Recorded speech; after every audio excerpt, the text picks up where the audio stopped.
2014년 11월 4일 새벽, 일본 가나가와현 가와사키 한 요양병원.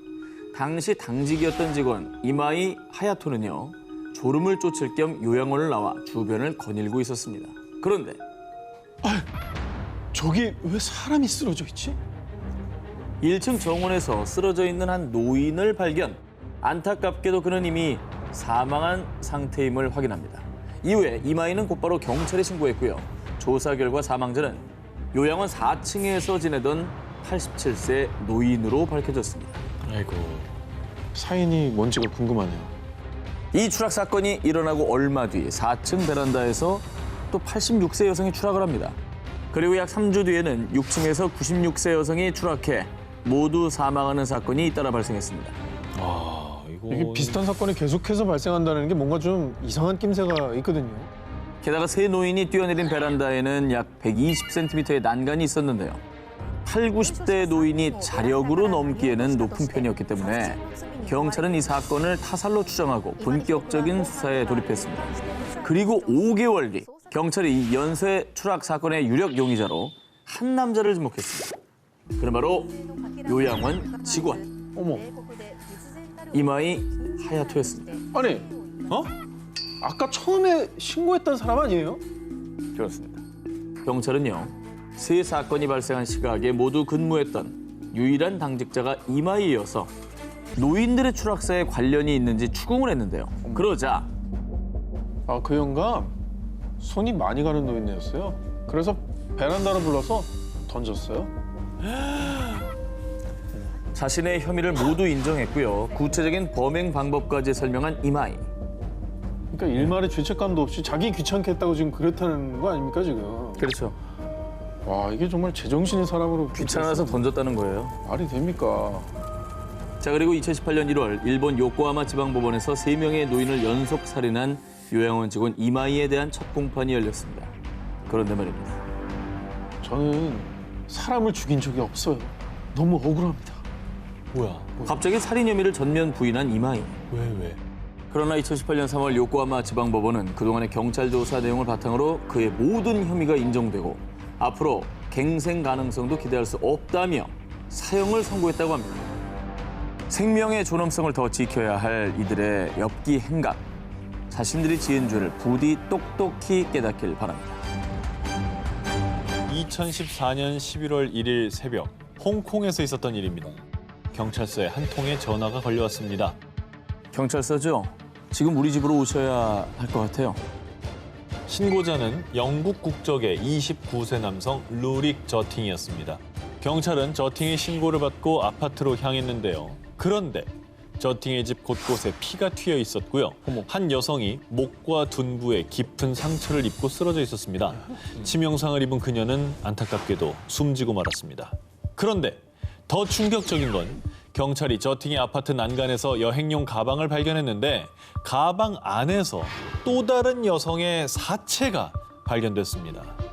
당시 경찰은 현장에서 마약을 발견했고 그가 마약에 취해 두 여성을 살해한 것으로 판단해 그를 체포하는데요. 수사 결과 저팅이 매춘부였던 여성 2명을 집으로 불러들여 며칠 동안 성고문을 한 뒤 잔혹하게 살해한 사실을 밝혀냈습니다. 저팅의 살인 동기가 무엇인지 명확히 밝혀지진 않았는데요.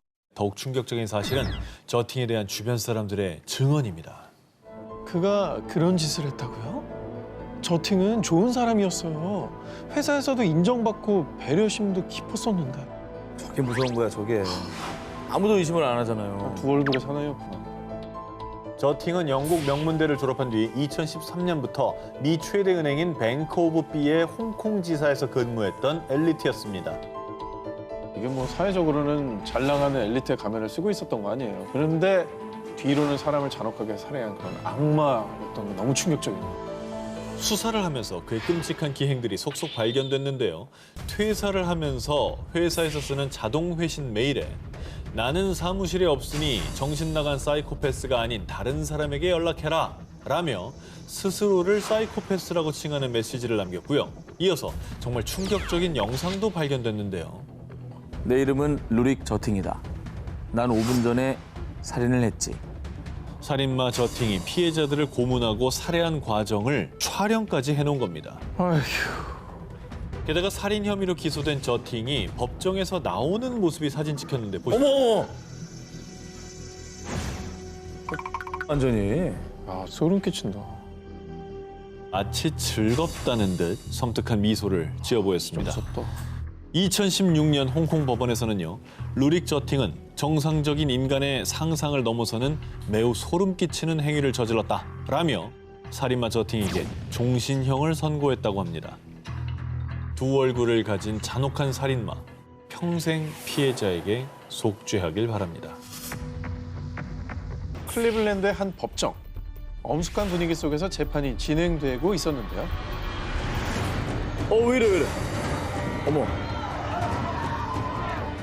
모든 비극의 시작은 2012년으로 거슬러 올라갑니다. 자, 2012년 9월 28살의 여성 시에티샤 쉴리가 갑자기 실종되는 것을 시작으로 9개월 뒤 38세 여성 안젤라 데스킨스, 그리고 한 달 뒤 18세 여성 시렐다 테리까지 이 클리블랜드에서 3명의 여성들이 실종되는 사건이 발생했는데요. 왜 이렇게 갑자기 3명씩이나? 그런데 얼마 뒤 한 아파트 건물 차고에서 악취가 난다라는 신고를 받고 출동한 경찰은 그곳에서 정말 끔찍한 장면을 목격하고 말았습니다. 테이프로 봉인된 쓰레기 봉투 속에서 한 여성의 사체가 발견된 건데요. 그리고 다음 날 인근 빈집과 뒷마당에서 두 구의 시신을 추가로 발견했습니다. 자, 이들의 시신에서는 성폭행 흔적까지 보였는데요.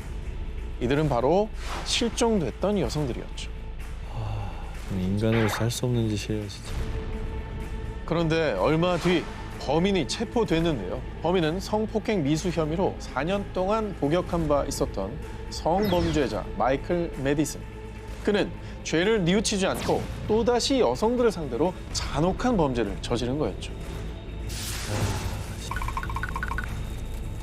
자, 그리고 2016년 5월 마이클에 대한 사형 선고가 있던 날 피해자의 유가족들도 참석한 가운데 피해 여성 중 한 명, 시렐다의 아버지 벤이 용기를 내서 단상에 섰습니다. 그리고 I guess we're supposed to, in our hearts, forgive this clown who's touched our families, taken my child. 아니, 딸이 범인 손에 처참히 살해야 되는데 어떻게 저런 결정을 내리셨을까요? 자, 그런데 그때 벤은 살인마 마이클을 향해 무서운 기세로 돌진했는데요. 시렐다의 아버지가 이토록 분노했던 이유는 마이클의 웃는 얼굴일 때문이었습니다. 그는 재판 내내 무표정으로 앉아있다가 시렐다의 아버지 벤이 울먹이자 비웃기 시작한 겁니다. 벤이 화를 내며 본인에게 뛰어드는 모습을 보며 마이클이 더 환하게 웃자 이에 벤은 저 사람은 인간도 아니에요. 인간이 어떻게 저럴 수 있냐고요. 마이클의 웃음에 분노와 슬픔에 눈물을 쏟았고요. 소중한 가족을 잃은 유가족들은 모두 다 큰 절망에 빠질 수밖에 없었습니다. 유가족을 2번 울린 악마의 웃음, 그 웃음의 대가를 평생 반드시 혹독하게 치르길 바랍니다. 지옥에서도 말이죠. 2020년 5월 3일 중국 산시성, 다급하게 경찰서를 찾은 한 여성. 제발 저희 시어머니 좀 찾아주세요. 79세 노인 왕 씨가 실종됐다는 며느리의 신고에 대대적인 수색이 벌어졌는데요. 가족들은 진짜 얼마나 걱정될까. 실종은 그 자체로 너무나 고통이에요. 노인 왕 씨가 실종된 지 3일 뒤 공안은 한 야산에서 땅에 파묻혀 있는 노인 왕 씨를 발견해 구조했습니다. 다행히 그때 의식이 있는 상태였습니다. 다행이네. 그리고 곧이어 공안은 왕 씨를 생매장한 범인을 체포했는데요. 그런데 사람들은 범인의 정체에 경악할 수밖에 없었습니다. 마모관, 당신을 고의적 살인 혐의로 체포합니다. 범인은 정말 충격적이게도 왕 씨의 맏아들 마모관이었는데요. 아들이 엄마를 생매장하려고 그랬다고요? 그렇습니다. 이게 뭔 소리야? 사람들을 분노케 한 아들의 폐륜 범죄, 그 끔찍한 사건의 시작은 이랬습니다. 1년 전 어머니 왕 씨는 오랜 뇌졸중 투병으로 거동이 불편했는데요. 자, 원래는 둘째 아들 내외가 어머니를 모셨지만 둘째 아들의 건강마저 악화되자 약 1년 전부터는 맏아들이었던 마모간 내외가 어머니 왕 씨를 모시게 됐죠. 그런데 아, 냄새. 아, 엄마! 여기가 화장실이에요? 짜증나게. 몸이 불편했던 어머니 왕 씨는 본인의 의지와는 상관없이 옷에 소변을 보는 일이 잦았습니다. 그러자 아들 마모가는 악취가 나고 간병이 귀찮다라는 이유로 자신을 낳아주고 길러준 어머니를 손수레 태운 뒤 야산에 있는 폐 무덤에 생매장하는 폐륜을 저지른 겁니다. 그러고는 시어머니 왕 씨의 행방을 묻는 아내의 질문에 친척 집에 가신 데서 버스 태워 보내드렸어. 자 이렇게 말도 안 되는 변명을 한 거죠. 아니, 뭐, 자기 엄마잖아, 자기 엄마. 그렇죠. 엄마예요. 아니, 음, 진정해야 돼. 자 그런데 남편이 말도 안 되는 말을 하자 이를 수상히 여긴 아내는 곧바로 공안에 신고를 한 거고요. 잘했다. 그 뒤에 공안의 수사와 압박이 계속되자 아들 마모가는 결국 자신의 폐륜 범죄를 실토하게 된 겁니다. 자 그런데 말입니다. 아들 마모가는 모든 범행이 드러났음에도 공안 조사에서 뻔뻔하게 간병이 얼마나 힘든지 알아? 온 집안에 악취가 나서 못 살겠다고? 자 이렇게 반성은커녕 폐륜적인 말로 사람들의 공분을 샀고요. 당시 사건을 조사한 공안들도 절대 용납할 수 없는 비윤리적인 범죄라며 분통을 터뜨렸다고 합니다. 아니, 자기 자식이 나중에 자기한테 그래봐요. 어? 그런 거 왜 생각 못하죠? 그런 생각 있는 사람이 저렇게 했겠습니까? 아이고야. 자 그런데 말이죠. 정말 더 가슴이 아픈 건요. 어머니 왕 씨가 병원에서 의식을 차리자마자 꺼낸 첫 마디입니다. 우리 아들이 큰 벌을 받으면 어떡하지? 라는 말을 하셨다. 2018년 12월 31일 중국 전역을 공포의 도가니로 몰아넣은 일가족 살인 사건. 중국 후난성 헝난현에 사는 51살의 목수 루오 수용. 그리고요, 15살의 아들 루오 치앙은 아픈 엄마와 누나를 잘 돌보던 착한 아들이었죠. 그런데 사춘기가 시작됐던 걸까요? 중학생이 된 뒤부터 성적이 점점 떨어지더니 나쁜 친구들과 어울리며 담배를 피우거나 반 친구의 돈을 훔쳐 아빠 루오 수용이 학교에 불려가기도 했습니다. 뭐 착한 아들이 이렇게 갑자기 변해서 아버지가 많이 또 속상하셨겠어요. 네. 지난해 말 아빠 루오 수용은 한 해의 마지막 날을 가족과 함께 보내기 위해 퇴근을 서둘렀습니다. 그런데 그가 집에 도착하자마자 돈! 나 지금 게임하러 가야 되니까 빨리 돈 내놔라고! 아들, 오늘만큼은 가족들이랑 같이 보내자. 응? 그런데 아들 루오 치앙은 갑자기 20cm 크기의 망치를 들고 와 마구 휘두르기 시작했습니다. 결국 엄마와 아빠는 그 자리에서 즉사. 아니 저 망치가 그 목수 아빠가 평생 가족을 위해서 일할 때 쓰던 그 망치잖아요. 그렇죠. 그걸로 부모를 죽인 거예요. 진짜 죽이네. 이 아이 어떻게 했을 것 같아요? PC방 간 거 아니에요? 돈 뒤졌을 것 같아. 돈 뒤져서 PC방 갔을 것 같아. 맞습니다. 정말 그랬어요. 그는 PC방에서 2시간 동안 게임을 한 뒤 열차 티켓을 끊어 도주까지 했는데 그러나 2019년 1월 2일 이틀 만에 공안에 체포됐습니다. 체포돼서 다행이네요, 일단. 그리고 공안에 체포됐으니까 아마 극형에 처해지지 않을까 하는 생각이 중국도 드는데요. 형법이 무서우니까. 그렇게 예상하시죠? 아니에요? 왜요?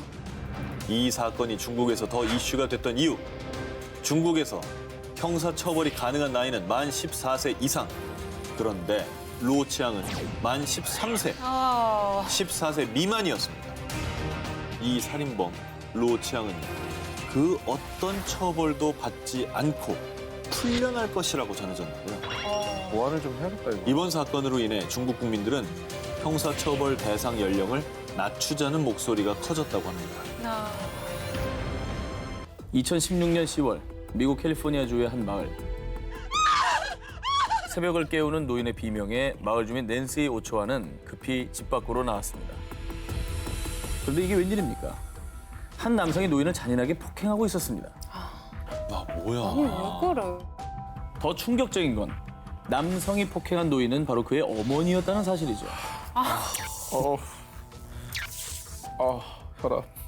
미치겠다, 진짜. 수명 줄겠어, 이거다가. 진짜 오늘 정말 그 말이 딱 맞아요. 스트레스가 너무 높아지고. 41살 아들 페르난도 바르가스와 71세 엄마 칼로타 바르가스. 마을 주민들의 증언에 의하면요. 폭행 사건이 일어난 날 새벽 두 모자가 다투는 소리가 들렸다고 합니다. 얼마 뒤 무언가 창밖으로 떨어지는 소리도 들렸는데 나중에 알고 보니 아들의 엄마 칼로타를 창밖으로 민 거였습니다. 엄마를 창밖으로 밀었다고요? 아들의 잔인한 만행은 여기서 끝나지 않았습니다. 어머니를 밀어 추락시킨 뒤 곧장 1층으로 내려가 또다시 엄마의 머리를 사정없이 발로 밟고 폭행했습니다. 이를 목격한 주민들과 행인이 그를 말렸는데요. 그의 입에서 나온 충격적인 대답. 어차피 죽을 건데 무슨 상관이에요? 신경 쓰지 말고 갈 길 가세요. 나도 저럴 수가 있냐. 결국 경찰차와 구급차가 오고 나서야 잔혹한 발길질을 멈춘 아들. 드디어 어머니 칼로타는 급히 병원으로 이송됐는데요. 하지만 안타깝게도 응급실에 도착하자마자 숨을 거뒀다고 합니다. 이후에 이 사건은 어머니를 창밖으로 밀친 폐륜환이라며 대대적으로 보도가 됐습니다. 정말 가슴 아픈 일은 그녀가 했던 모든 말 속에 아들이 있었어요. 늘 우리 아들이라는 말을 입에 달고 살았는데. 이웃 주민들의 말에 따르면 평소 엄마 칼로타의 아들 사랑은 참 대단했다고 합니다. 그래서 이웃들의 충격과 슬픔도 더욱 클 수밖에 없었는데요. 아, 진짜 안타깝다. 참 이 마음을 알았다면 하지 않을 짓이었죠. 어떤 이유로든 당신의 죄는 절대 이해되지도 용서되지도 않을 것입니다. 당신의 남편을 죽이는 방법, 잘못된 남편. 이 제목들은요, 60대 여성 작가 낸시 크랜튼 브로피의 책 제목입니다. 특히 당신의 남편을 죽이는 방법에서는 남편을 죽이기 위해 경제적으로 압박하고 신체적 폭력을 가하기도 하고요. 2017년에 발표한 소설 잘못된 경찰관에서는 온종일 남편을 살인하는 꿈을 꾸는 여성에 대한 내용을 다루기도 했습니다. 그래서 그녀의 소설 에세이 소재만 들으면 이 남편과 철천지 원수 같은 것 같은데요. 전 남편 없는 삶은 상상조차 할 수가 없어요. 자신의 블로그를 통해 늘 남편에 대한 애정을 과시, 소설은 소설일 뿐이라는 소설가 낸시는 요리연구소의 수석 강사인 남편 다니엘 브로피와 27년 동안 행복한 부부 사이를 이어왔습니다. 아니 소설의 내용과는 너무 또 딴판인 인생을 살고 계시네요. 그냥 계속 금슬 좋은 부부였으면 좋겠다. 그런데 그런데. 하지마. 그런데 그러지 마. 2018년 6월 낸시가 SNS를 통해 전한 비유. 내 가장 친한 친구이자 남편인 다니엘이 어제 아침에 살해당했어요. 수업을 하러 요리학교에 간 남편 다니엘이 괴한이 쏜 총에 맞아 사망한 것입니다. 뒤늦게 그를 발견한 학생들. 하지만 다니엘은 이미 숨진 뒤였죠. 총을 맞아 죽었습니다. 이게 무슨 일이래요? 그런데 경찰은 아내 낸시의 이웃으로부터 의외의 진술을 듣게 됩니다. 조심스러운 말이지만 낸시가 슬퍼하는 모습을 본 적이 없어요. 이웃의 진술을 수상히 여긴 경찰이 아내 낸시를 집중 수사하기 시작했습니다. 그런데 결국은 남편 다니엘이 사망한 지 3개월 만에 아내 낸시가 살해 용의자로 체포가 되고 맙니다. 그녀가 남편의 살해 용의자로 체포된 이유. 남편 다니엘이 사망하기 전에 낸시가 인터넷으로 총을 구입한 정황이 드러난 것입니다. 실제로 낸시가 구입한 총과 남편 다니엘의 머리를 관통한 총알이 9mm 구경으로 똑같았다고 합니다. 정말 소설이 현실이 돼버렸네요. 그녀의 소설 당신의 남편을 죽이는 방법, 이 책을 한번 들춰보겠습니다. 꽤나 섬뜩한 부분이 많습니다. 독은 사람을 죽이는데 한두 달은 걸려요. 그리고 또 칼은 사방에 피가 튀죠. 남편을 죽일 땐 애인이나 다른 사람에게 절대 부탁해서는 안 돼요. 와, 이 남편을 죽이는 여러 가지 메뉴를 놓고서는 장단점을 비교해가면서 고르고 있는 것 같아요.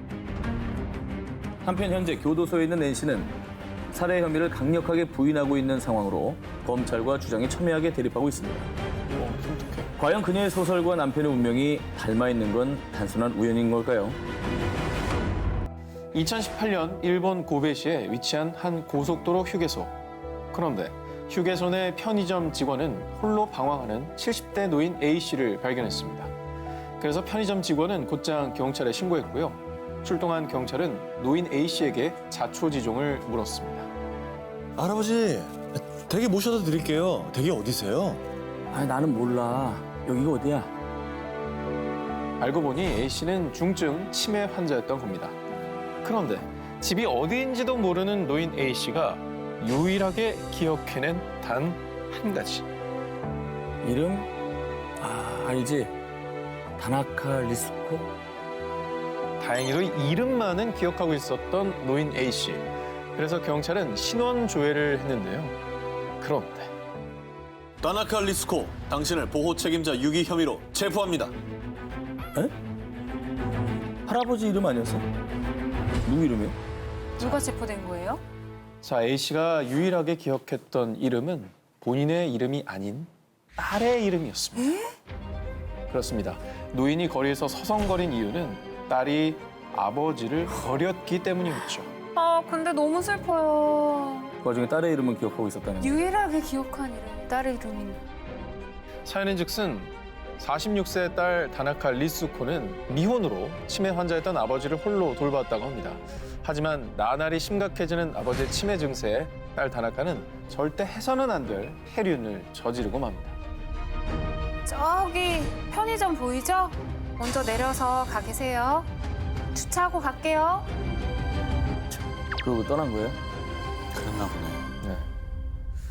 하지만 모든 걸 기억해서 지우고 자신의 이름마저도 잊어버렸지만 딸의 이름만큼은 또렷하게 기억했던 아버지. 진짜 너무 마음 아프다. 자, 그런데 체포된 딸이 한 변명. 정말 경악스럽습니다. 안 들으면 안 돼요? 진짜 안 듣고 싶다. 제가 힘들게 돌보는 것보다 보호시설에 가는 게 낫지 않아요? 보호시설이냐 편의점이? 아버지를 길가에 버린 것도 모자라 뻔뻔하게 변명하는 비정한 딸을 보고 일본 전역이 크게 분노해서요. 현대판 오바스테 사건으로 불렸고요.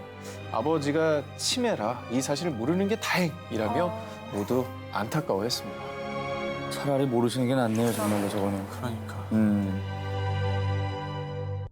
2011년 어느 늦은 밤, 미국 플로리다주의 한 저택. 10대 친구들끼리 한창 파티를 즐기고 있었는데요. 그런데 조용히 친구를 부르는 17살 타일러. 그리고 친구가 침실에서 본 것은 붉은 피로 얼룩진 다리. 너 다쳤나? 뭔 일이에요? 한 가족에게 일어난 끔찍한 비극. 엄마, 저 집에서 친구들하고 파티할 거예요. 얼마 전에도 했잖니. 그날은 가족들과 식사하자. 어? 그런데 말입니다. 타일러는 엄마의 말을 무시한 채 자신의 SNS에 파티에 초대한다라는 글을 올립니다. 한편 한창 일을 하던 엄마는 아무것도 모른 채 뒤에서 인기척이 느껴져 돌아봤는데요. 엄마는 소스라치게 놀라고 맙니다. 그 이유는 아들이 망치를 들고 있었기 때문이죠. 뭐야. 그리고 이때 엄마의 비명 소리를 듣고 다급히 달려온 아버지. 그런데 아들은 기다렸다는 듯이 아버지마저 망치로 마구 가격했습니다. 그래? 순식간에 망치로 부모님 두 분을 모두 살해한 타일러. 그리고 그날 저녁 파티에 참석한 친구들은 아무것도 모른 채 광란의 파티를 즐겼고요. 야. 이후에 친한 친구인 마크 맨델에게 범죄의 사실을 털어놓았고 천인공노할 범행이 만천하에 공개된 겁니다. 친구, 이웃들보다 더 충격을 받은 사람은 바로 타일러의 형, 라이언 헤들리. I guess what I want is for him to get the maximum penalty possible, which I understand is life in prison without parole. 동생 타일러 헤들리는 2014년에 가석방 없는 종신형을 선고받았습니다. 천륜을 저버린 죄는 죽는 날까지 용서받지 못할 겁니다.